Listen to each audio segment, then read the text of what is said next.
하나님께 기도하는 그 중에 하나님께서 내 마음에 강하게 역사했던 말씀이 오늘 말씀입니다. 너무나 강력하게 박 목사, 네가 앞으로 세워야 될 교회의 모습은 이런 교회야 하면서 저에게 주신 말씀이 오늘 본문 말씀입니다. 그러면서 네 번째 비전으로 주께서 구원받는 사람을 더하게 하시는 교회, 이런 비전을 품고 시간마다 기도하고 있습니다. 하나님의 소원은 무엇일까? 하나님의 소원이 무엇일까요? 디모데전서 2장 4절에 모든 사람이 뭘 받으며? 구원을 받으며 진리에 이르기를 원하시느니라. 하나님의 소원은 너무나 명쾌하고 분명합니다. 모든 사람, 가난한 사람이나 부한 사람이나 힘이 있는 사람이나 약한 사람이나 어린아이나 연세가 많은 사람이나 모든 사람이, 모든 족속이 주 예수 그리스도를 믿고 구원받기를 주님이 원하신다는 겁니다. 우리 교회가 어떤 교회가 되기를 원합니까? 여러분과 함께 세워가는 교회는 어떤 교회가 되기를 원합니까? 하나님의 소원을 이루는 교회, 주께서 구원받는 사람을 더하게 하시는 교회, 우리 이런 교회 함께 세워가기를 축원합니다. 정말 하나님의 소원을 이루는 교회, 주께서 구원받는 사람을 더하게 하시는 교회, 실제 그런 교회가 있었습니다. 그 교회의 이름은 예루살렘 교회였습니다. 47절을 보면 하나님을 찬미하며 온 백성에게 칭송을 받으니 주께서 구원받는 사람을 날마다 더하게 하시니라. 저는 이 날마다라는 단어를 7대 비전에서 뺐습니다. 왠지 마음에 부담이 되는 거예요. 그래서 날마다라는 단어를 떼고 주께서 구원받는 사람을 더하게 하시는 교회. 저는 이러한 하나님의 소원을 이루는 교회, 주께서 구원받는 사람을 더하게 하시는 교회를 꿈꾸며 예루살렘 교회는 어떤 교회였는가를 묵상하면서 그 교회 안에 나타나는 7가지 요소를 발견하게 되었습니다. 주께서 구원받는 사람을 더하게 하시는 교회에는 7가지가 있는데 첫 번째는 배움이 있습니다. 배움이 있습니다. 오늘 42절을 보면 그들이 사도의 가르침을 받아, 가르침을 받는 것은 배운다는 겁니다. 이 예루살렘 교회 성도들이 참 잘했던 것은 가르침을 잘 받았습니다. 저는 가끔 예루살렘 교회 성도들이 왜 이렇게 순종을 잘할까? 왜 이렇게 하나님의 말씀대로 잘 살아갈까? 거기에는 좋은 스승의 가르침이 있었다라는 생각이 듭니다. 탈무드에 보면 이런 말이 있습니다. 세상에서 가장 현명한 사람은 배우는 사람이다. 여러분 지금 배우는 사람의 자리에 있다면 여러분은 어떤 사람입니까? 현명한 사람이다. 또 이런 말이 있습니다. 배우는 사람은 겸손한 사람이요, 배우기를 포기한 사람은 교만한 사람이다. 지금 배우고 있다면 그 사람은 겸손한 사람입니다. 또 이런 말이 있습니다. 배우는 사람은 젊은이요, 배우기를 포기한 사람은 늙은 사람이다. 지금 작년 2024년 수능 시험 최고령자 나이가 몇 살인지 압니까? 83세입니다.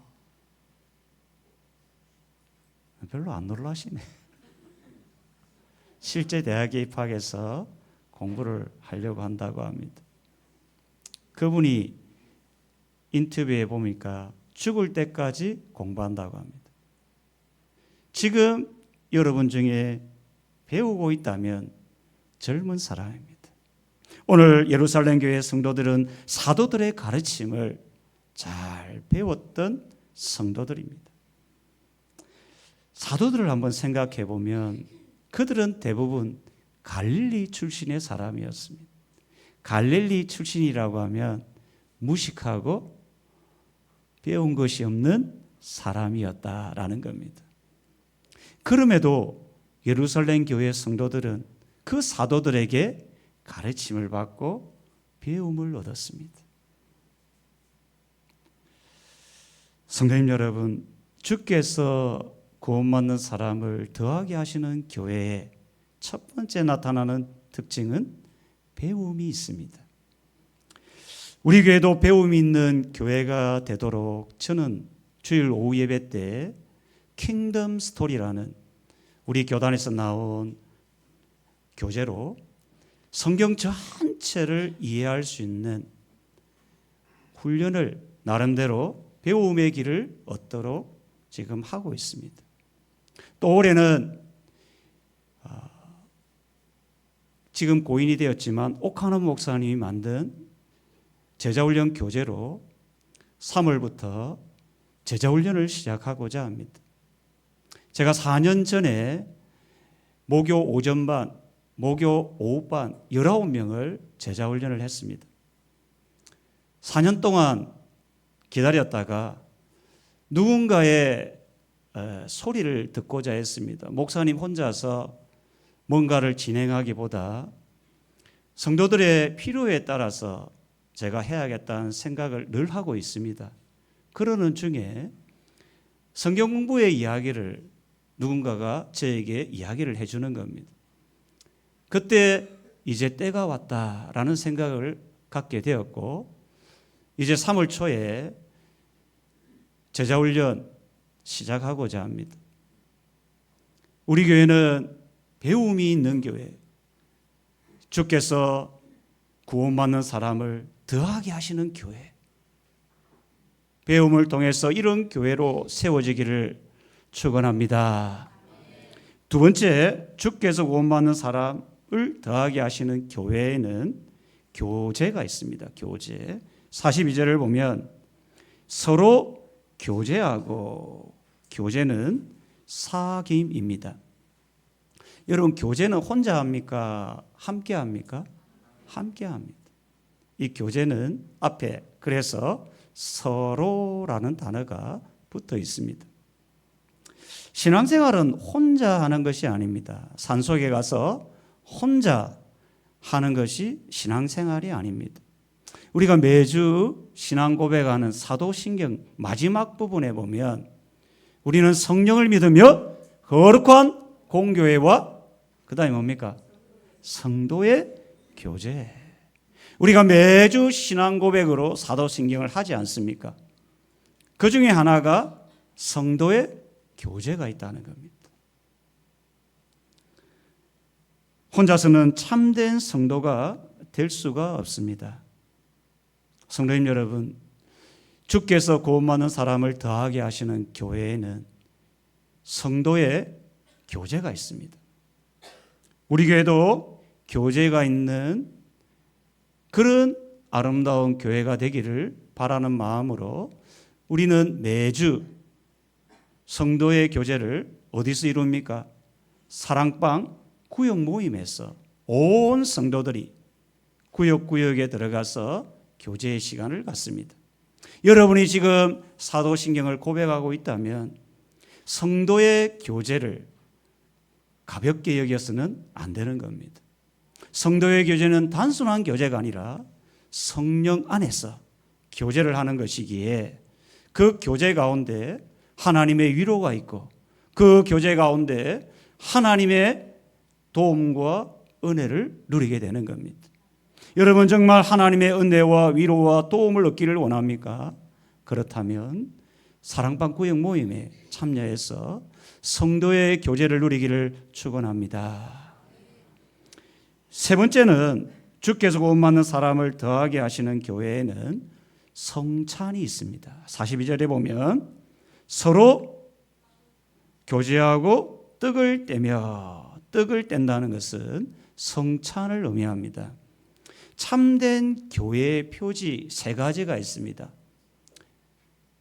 종교개혁자들이 어떤 교회가 올바른 교회인가, 참된 교회인가, 그것을 가르는 세 가지의 표지를 이제 말씀했는데, 그 세 가지가 뭐냐면 참된 하나님의 말씀이 선포되는가,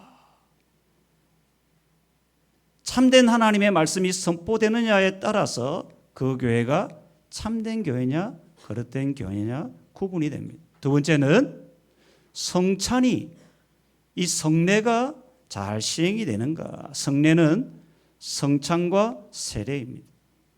성례가 잘 시행되는가. 그리고 세 번째는 권징입니다. 참된 교회를 표시하는 것 중에 하나가 성찬이 들어가 있습니다.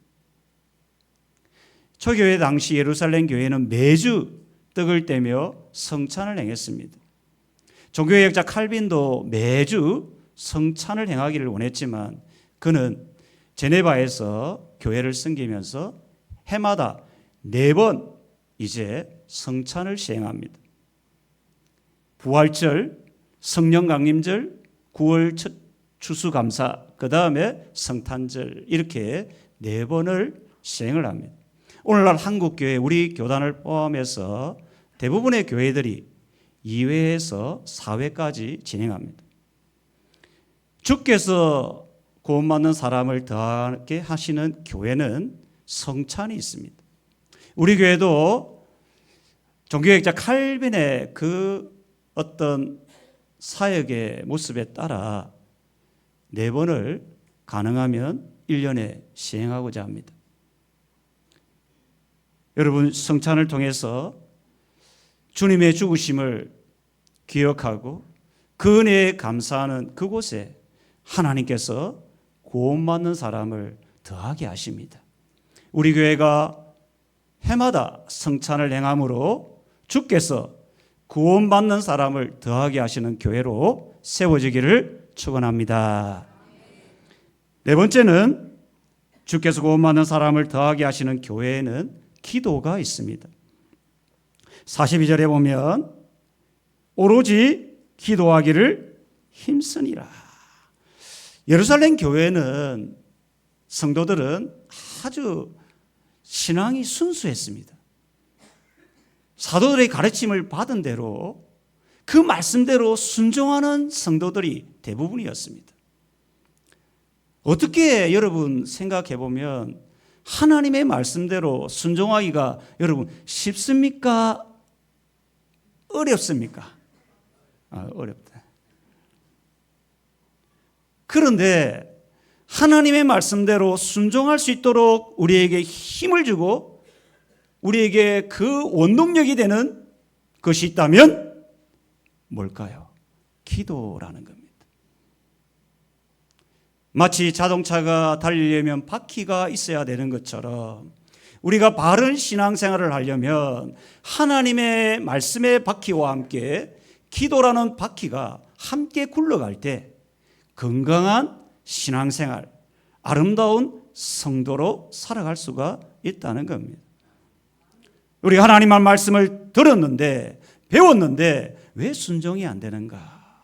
가만히 살펴보면 내 삶 가운데 이 기도가 혹 부족하지 않았는가? 한번 질문을 던져볼 필요가 있다는 겁니다.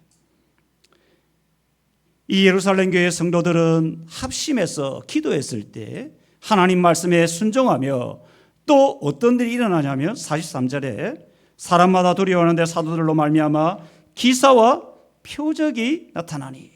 여러분, 기도하는 가운데 하나님의 기적이 일어날 줄 믿으시길 바랍니다. 2001년 한국의 차병원과 미국의 콜롬비아 대학 의대가 연합해서 연구한 그 있습니다. 제가 은혜의 샘에 올린 내용인데 이게 뉴욕타임즈의 논문이 기사화된 내용입니다. 차병원과 미국 콜롬비아 대학 의대가 연합해서 기도와 임신 이 관계를 논문으로 발표한 적이 있습니다. 한 부류는 불임 여성, 한 부류는 그냥 임신하도록 기다린 거고, 또 한 부류는 그 불임 여성을 위해서 수많은 성도들이 기도해 준 겁니다. 결과가 어떻게 됐을까요? 기도해 줬던 그 불임 여성이 임신율이 2배나 높았다는 겁니다. 할렐루야! 어떤 분은 그럴 겁니다. 뭐 그런 게 어딨냐. 뉴욕타임즈에 그런 의사가 실제로 있었습니다. 그런데 이 연구한 의사 한 사람이 너무나 임신율이 높아서 이것을 자기 자신도 말하기가, 발표하기가 부담스러웠는데 너무나 높아서 발표하지 않을 수 없었다라고 그 내용이 담겨 있습니다. 기도하는 곳에 하나님의 역사가 있음을 믿으시길 바랍니다. 주께서 구원받는 사람을 더하게 하시는 교회에는 기도가 있습니다. 우리 교회도 기도가 있는 교회가 되기를 원해서 신년에 70일 특별 새벽 기도를 하고 있습니다. 지금 4년째 이것을 하고 있습니다. 저는 어떤 면에서 우리 교회가 코로나 기간에도 성도의 수가 줄지 않고 나름대로 조금씩 성장한 이유가 있다면 기도의 끈을 놓치지 않았기 때문이 아닌가, 그런 생각을 하게 됩니다. 교회는 사람이 이끌어가는 공동체가 아닙니다. 하나님이 교회를 이끌어가는 공동체로 함께 세워가기를 축원합니다. 하나님이 하십니다. 그 신앙의 고백이 뭐로 나타나야 합니까? 기도로 나타나는 겁니다. 기도하는 사람은 내 인생을 하나님께 맡기는 사람이고, 기도하는 사람은 우리 가정을 하나님께 맡기는 사람입니다. 그 사람을 하나님이 밀어주시고 지켜주시고 도와주심을 믿으시고 늘 기도의 자리로 나아가기를 축원합니다. 5번째, 주께서 구원받는 사람을 더하게 하시는 교회에는 나눔이 있습니다. 오늘 44절을 보면 믿는 사람이 다 함께 있어 모든 물건을 서로 통용하고, 그리고 45절에 보면 또 재산과 소유를 팔아 각 사람의 필요를 따라 나눠주며, 이 예루살렘 교회, 주께서 구원받는 사람을 더하게 하시는 교회에는 나눔이 있습니다. 여러분, 누가 나눔을 실천해야 할까요? 다시 한번 물어보겠습니다. 누가 나눔을 실천해야 될까요? 네가? 다시 한번, 우리 이 고백이 정말 중요합니다. 누가 나눔을 실천해야 됩니까? 네가라는 사람. 자, 우리가 성경을 자세히 보면, 여기 보면 통용하는데 어떻게 통용합니까?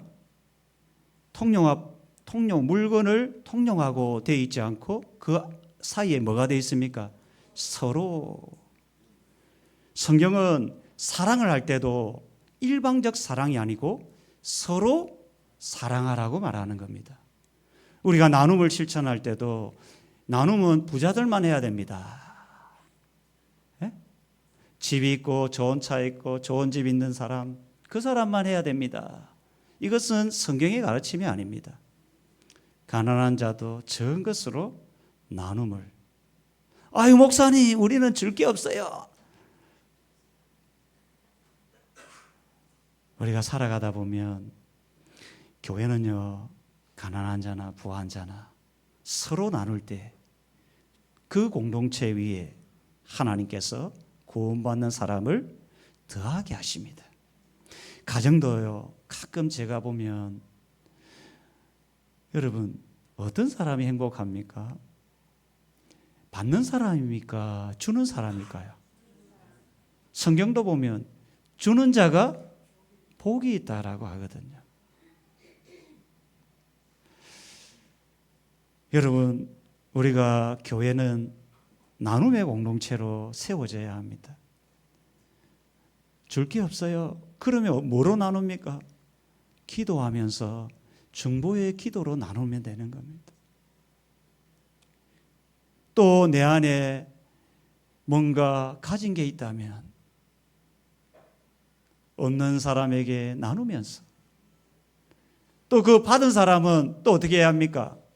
그분이 앞으로 인생 가운데 잘 살 수 있도록 또 나누는 겁니다.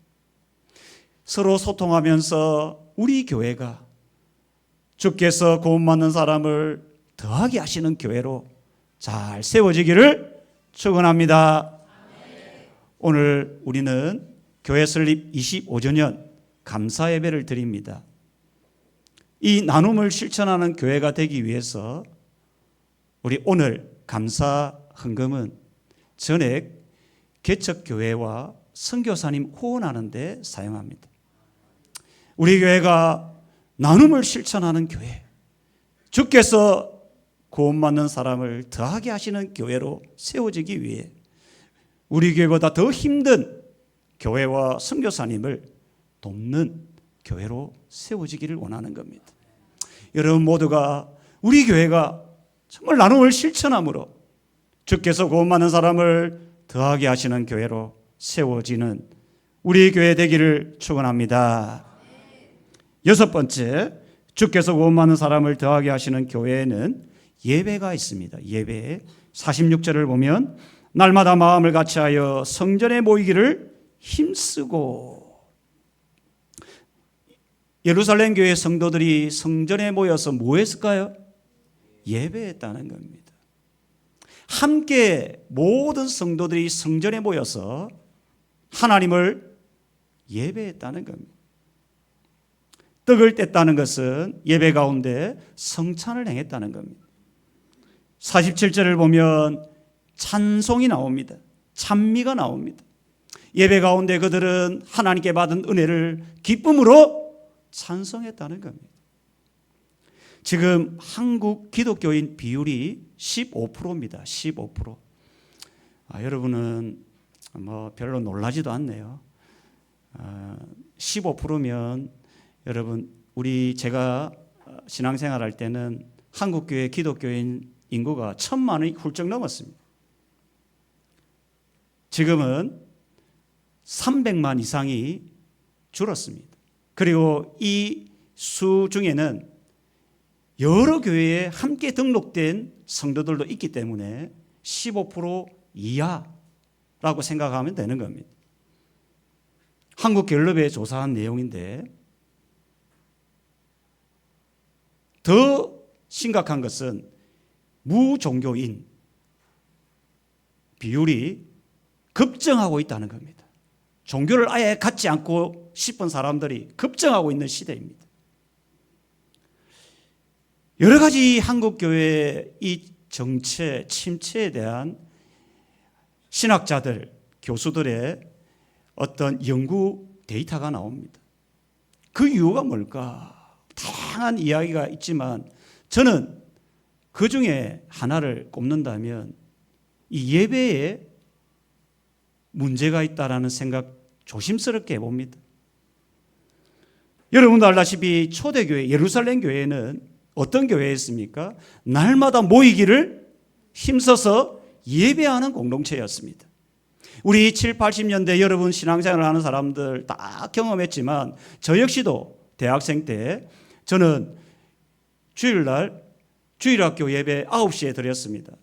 그러면 드리고 나면 11시, 저는 그때 성가대도 했기 때문에 11시, 그러면 마치면 중고등부 예배, 또 중고등부 교사를 했습니다. 중고등부 예배, 그러면 4시에는 뭐 합니까? 어린이 예배, 어린이 오후 예배가 있었습니다. 4시. 그럼 밥 먹고 집에 갔다 오면 또 무슨 예배가 있습니까? 저녁 예배. 7시 저녁 예배. 저녁 예배 마치면 뭐 합니까? 성가대 연습을. 여러분은 뭐 남의 이야기라고. 근데 그때 성도들은 뭔가 모르는 마음의 기쁨과 평안과 열심이 있었다는 거예요. 그때 하나님이 한국 경제, 사회 7, 80년대 대부흥을 한국 교회, 한국 사회가 경험하게 되는 겁니다.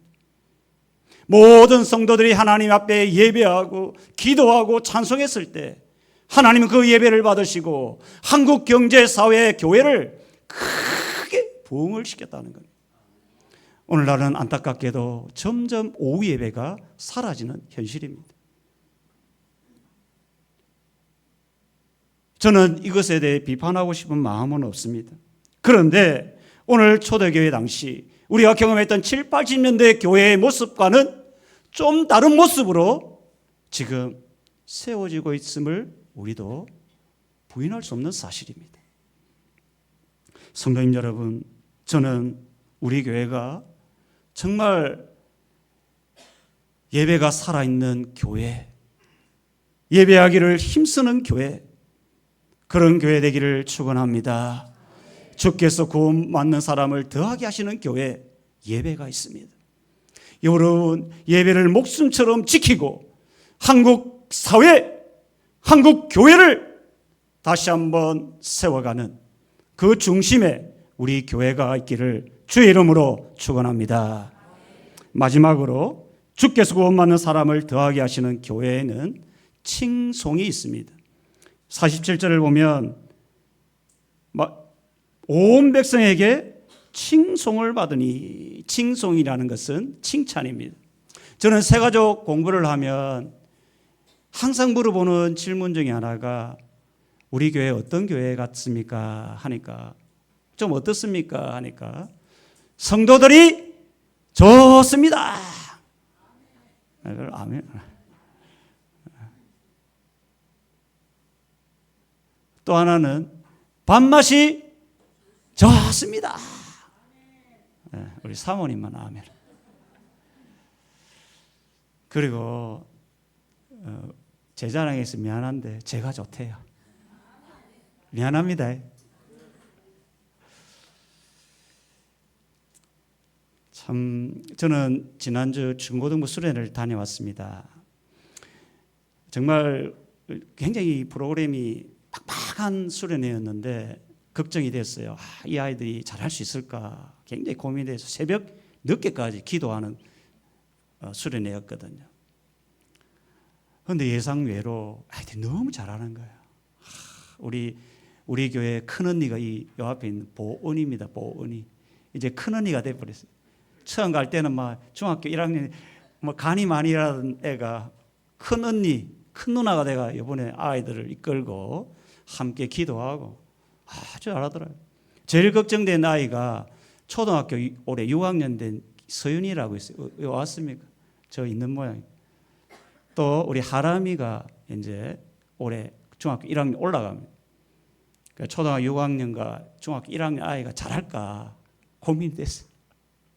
얼마나 고민이 되겠어요. 새벽 어제는 금요일 날은 새벽 집에 오니까 저도 잤거든요. 2시더라고. 새벽 2시. 2시까지. 여러분 별로 안 해볼래? 2시까지. 근데 애들이 쌩쌩한 거예요. 그리고 교사들, 거기에 머리가 헐게다는 교사들도 와가지고 새벽 2시까지.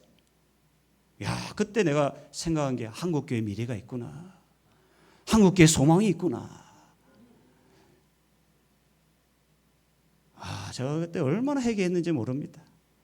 그 연세 많은 분들도 함께 기도하는. 그래 이제 내가 서연이하고 하람이 이야기하는 걸 들었습니다. 하람이가 힘들지? 다음에도 올래? 이래 물어봐. 서연이 초등학교 6학년. 그 하는 말이 다음에도 와야지 그런 거예요. 와, 그 새벽 2시까지 기도했는데도 와, 우리 중고등부 우리 학생들 최고입니다. 할렐루야. 참 구원받는 사람을 주께서 구원받는 사람을 더하게 하시는 교회는 칭송, 칭찬이 있습니다. 여러분 사랑방 모임 할 때마다 뭔가 없는 것을 생각하고 원망하고 불평하기보다 좋은 것을 보고 여러분 칭찬하고 격려하고 위로하는 성도님 되기를 바랍니다. 그런 곳에 하나님의 은혜가 있고 주께서 구원받는 사람을 날마다 더하게 하시는 겁니다. 오늘 성도님 여러분, 저는 주께서 구원받는 사람을 더하게 하시는 교회, 우리 교회가 되기를 바라는 마음으로 7가지 요소를 여러분에게 소개했습니다. 7가지 좀 어렵습니다. 첫 번째는 뭡니까? 배움이 있습니다. 우리 청가대는 정말 잘합니다. 배움이 있습니다. 두 번째는 뭡니까? 교제가 있습니다. 교제. 세 번째는 뭡니까? 성찬이 있습니다. 네 번째는 기도가 있습니다. 다섯 번째는 나눔이 있습니다. 여섯 번째는 예배가 있습니다. 마지막은 칭송이 있습니다. 이런 아름다운 요소들이 우리 교회에도 곳곳에 갖춰져서 주께서 구원받는 사람을 더하는 교회로 우리 교회가 세워지기를 주의 이름으로 축원합니다. 우리 찬송하겠습니다.